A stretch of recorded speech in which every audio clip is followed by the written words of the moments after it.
Hi everybody, it's John Gallagher and I'm coming to you from the Dillion Nature Center. We're inside the Dillion Nature Center Science Lab and we're about to do a fun activity.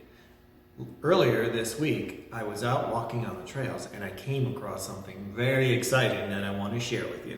Okay, so this is what I'm so excited to show you.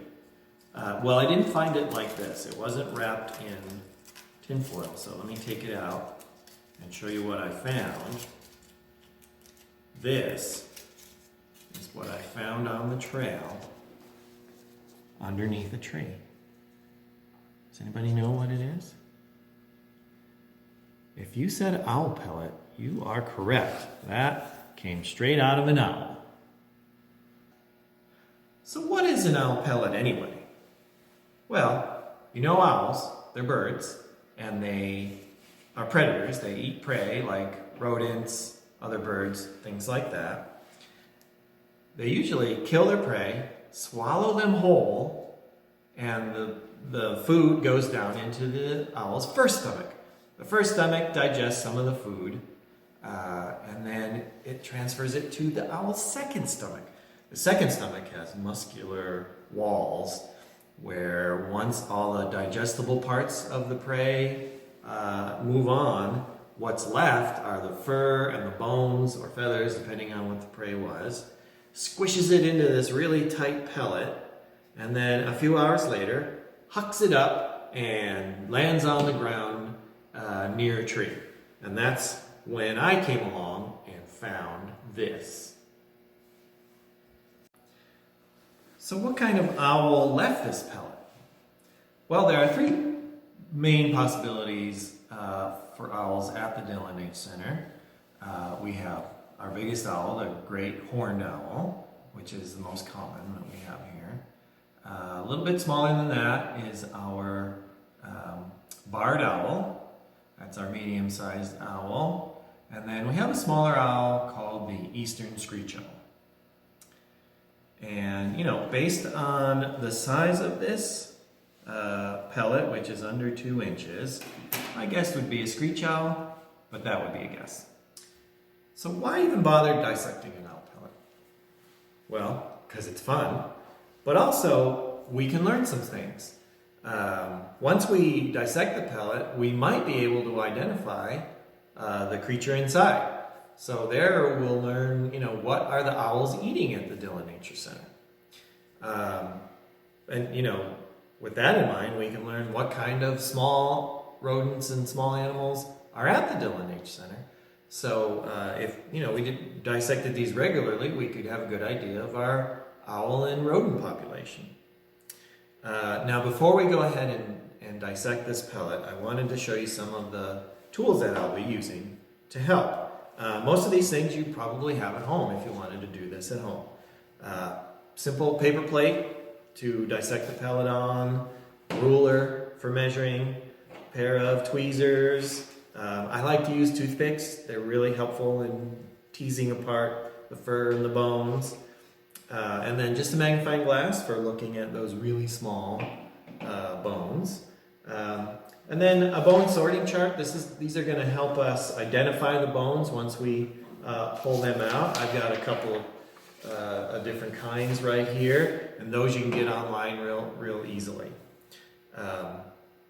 Okay. Oh, and I'm going to wear gloves because even though I sanitized this earlier by wrapping it in tinfoil and putting it in the oven for I put it in the oven at 350 degrees for 30 minutes, and that should have killed any of the little germies that we don't want to touch. So if you're planning on doing a dissection, you want to do that too.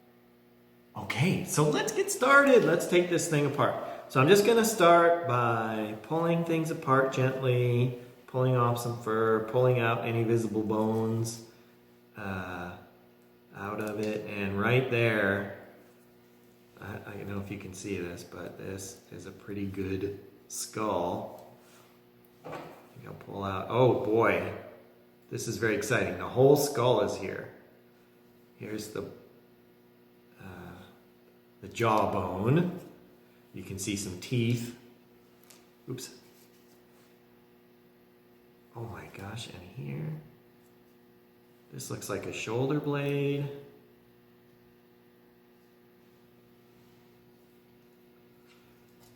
See if I can get the rest of this skull out.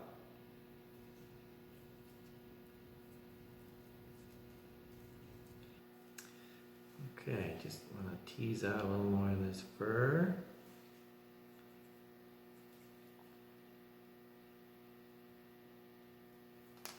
Okay.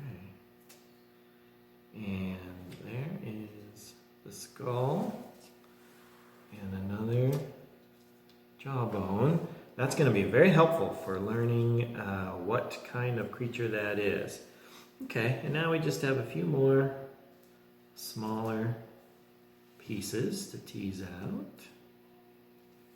A bone. I think that belongs to the skull. I see like some ribs and some tailbones, you know, some vertebrae. The human body has 206 bones. The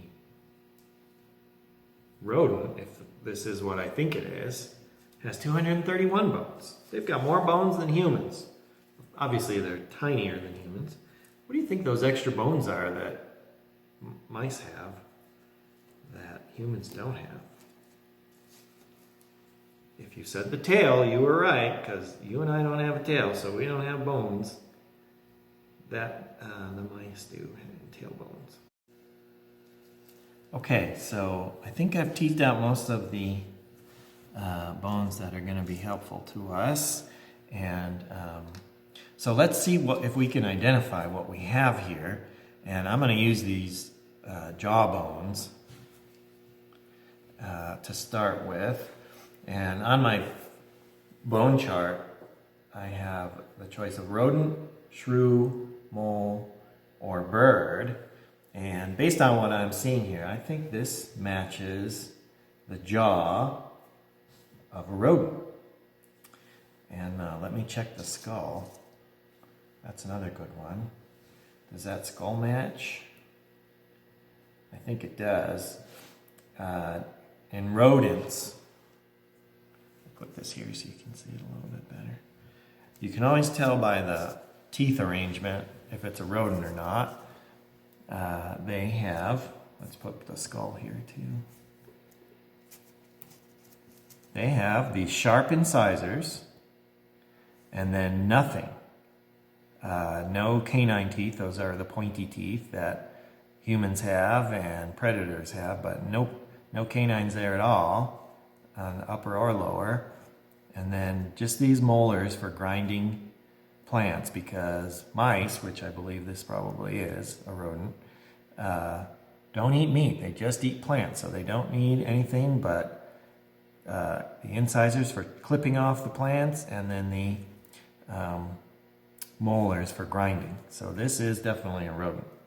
If it was a shrew or mole, they'd have more teeth in this spot, in this area. So isn't that cool? And I want to show you one little cool thing about rodent teeth, the incisors. Look at how, see that just a little piece sticks out, but you can pull it out. And look how long it is. Okay, and there's one more thing I want to show you about the teeth, especially these incisors on the skull of a rodent. Now you see this? This is the incisor. That's the front teeth that they do the clipping and cutting of the plants and seeds. If I pull on this, watch what happens. Look at that. Look at it come out. Look how long it is. And that goes way up in the skull there. So rodent teeth continually grow.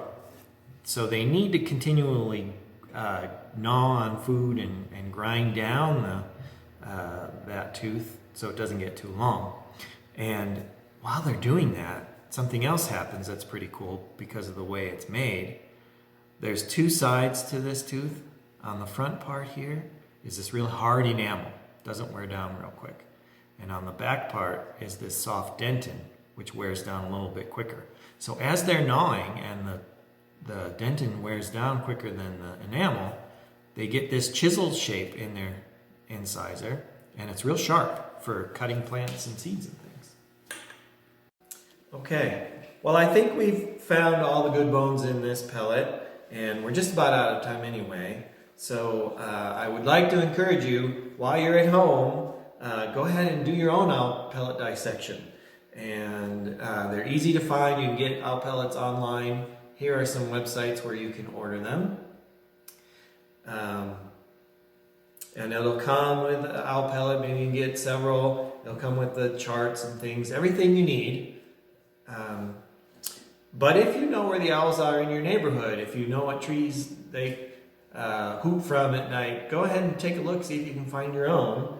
And if you do, remember, you're going to want to wrap them in foil and sterilize them in the oven for 30 minutes at 350 degrees. Oh, and one other thing. I came across this really cool website where you can do your own virtual dissection. So if you don't want to get your hands dirty or you don't want to order owl pellets online, you can go to this website that I'm showing you now, and it's a virtual dissection. You can take apart an owl pellet all online and learn about all the bones while you're doing it. It's a lot of fun, and I would encourage you to do that.